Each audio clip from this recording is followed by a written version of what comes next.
Hello friends! There are so many amazing brushes that come pre-installed with Procreate, and we're going to explore some of them. In this video, I'm going to test out the Eaglehawk brush. So to find this brush, you're going to head to the Procreate brush library, go to the drawing section, and select Eaglehawk. As usual, I'm not making any adjustments in the brush studio. I'm just going to be using the brush exactly how it was installed. First, we're going to look at the brush behaviors. Let's start with a small size. We get a fairly fine line. Here's what the brush looks like at a medium size and at the largest size. Now at a small size, you do see some texture, but not much. You see a little bit more texture here at a kind of a medium size, especially along the edges. And of course, you'll get the most grain and texture at the largest size. And this brush has a pretty interesting texture to it. It's kind of a combination of smooth and rough. It kind of reminds me of some of those specialty textures you can get for wall paints to create sort of a rustic look. Do you know what I mean? Anyway, here's a quick swatch test. And I'll overlap that to see if we get any transparency. And there is a little, you can see here in the center where the swatches overlap, that it is a little bit darker and more dense in that area, whereas the edges have that texture. Now when I overlap a lighter color, the brush is mostly opaque. There's no blending or shifting of the color, but you do see where the colors overlap. So there is a little bit of transparency. So this area here where the overlap happens is darker.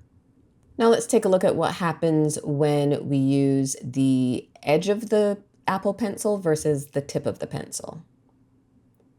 Now, as we just saw, when you use the tip of the pencil, you're getting a lot of that nice grainy texture. But if I angle my pencil almost horizontally, the color is much lighter and it's not as textured. There is a little bit of texture here and here, but for the most part, it's a much smoother, more buttery feel. So I've drawn a really quick sketch of some peaches, and we're going to ink that and see how the brush works. So I'm going to start out by outlining the shape, and then I'll fill with color afterwards. That's pretty interesting. When you're using kind of line work, it can get pretty rough and grainy, which could come in handy depending on what you're doing.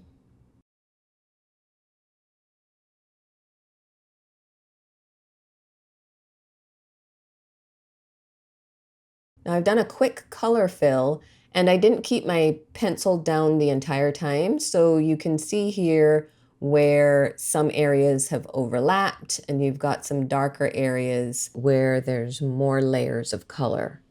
I'm going to add some layers of color here to build this up, create some areas of shadow, some areas of highlight.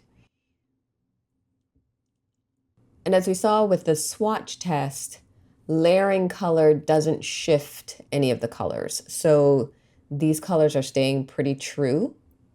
But I just noticed that the more layers of color you add, the less texture shows through. So this area looks quite smooth compared to some areas that may only have one layer of color. Now that could be because of how I am applying the color. So let's see, if I use shorter strokes and kind of pick my pencil up every time, it seems to be retaining the texture a lot more. Versus if I keep my pencil down the whole time, it seems as though some texture gets lost when you apply it that way. I'm going to drop my brush size down so I can get into these smaller areas. But the marks are actually a little too defined when the brush is at this size.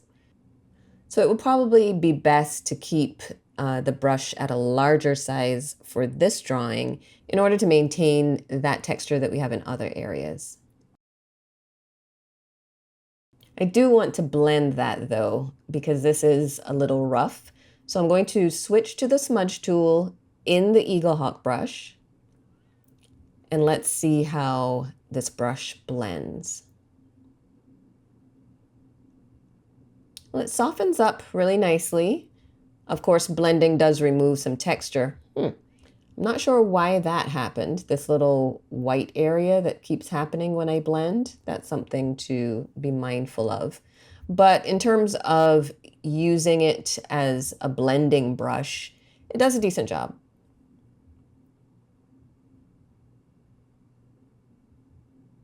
So I'm adding a little bit more color here with another layer of kind of a pink color. So I'm going to use the edge of the pencil here to create a more subtle transition between colors. Because remember, the edge of the pencil gives that really smooth, really light layer of color. So this could actually be a good alternative to using the smudge tool. Now remember, you can also use the eraser tool in any brush. So the good thing about using the Eaglehawk brush to erase is it'll give you a nice textured edge to wherever you've erased. Because for something like this, having a super crisp edge erased wouldn't quite work. I'm going to reduce the size of my brush to outline the leaves. That's still a little too big, so I'll make it smaller. Making it smaller also gives me a little bit more control. And then I can go in with a larger size to fill. Now you see some transparency here, especially compared to the edges where I used a smaller brush. It's a little bit more opaque, while here we've got some transparency. So that's another thing to keep in mind. It's fine for this drawing, but you know, if you need something a little bit more consistent, that's something to keep in mind. And I'm using a pretty large size, as large as I can get away with, to fill this leaf because I want to maintain as much texture as possible. Now again, I'm going in with the eraser tool in the same brush to just erase some of these areas that are overlapping. And now I'm just going to build up my color layers. Now let's do a little blending here. So I'm going to use the smudge tool again in the Eaglehawk brush, but I'm just going to use really light strokes because I don't want it to be too smooth. Still want to maintain a little texture, but just keep in mind that anytime you use the smudge tool, you run the risk of smoothing things out. Now let's go down to a pretty small size to draw the vein in this leaf. That might be a little too small. I'm going to bump it up a little bit. And that works pretty nicely. At this small size, you can get a fairly crisp line. So now let's see what happens when there's a much lighter color layered on top of the brighter peach.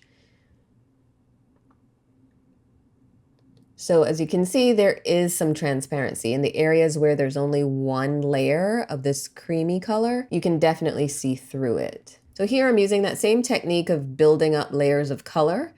And rather than using the smudge tool, I'm using the edge of the pencil again to add that deeper orange to soften the transition between colors. Now here I'm just adding a few undefined, really loose areas of color. And I feel like this is actually feeling a little bit like a watercolor brush, just a little bit. And if I reduce the size, I can get some smaller details, but it still has a nice semi-transparent look here. It doesn't feel too solid. Now I want to try to see if I can get a textured background with this brush. So I'm going to bump it up to the largest size and let's see how much texture I get. Not as much as I was expecting, to be honest.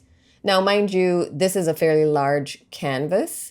This canvas size is 3000 pixels square. So if I were using a smaller canvas, maybe more of the texture might come through, but this isn't too bad. Just quickly adding a little shadow. And there's our test. All right, my final thoughts on the Eaglehawk brush. Even though it's a textured brush, it's not gritty at all. It actually feels quite smooth and buttery. The fact that it's semi-opaque gives you some flexibility to achieve different levels of coverage when you're layering color, which I quite like. And I think it's a great brush to use for shadows and highlights, especially if you're going for a more painterly look. I hope you found this helpful, and if Eaglehawk is one of your favorite brushes, I'd love to hear your thoughts. Please leave a comment and share how you use this brush. If you enjoyed this video, I'd love if you'd give it a thumbs up and subscribe to my channel. Thanks for watching.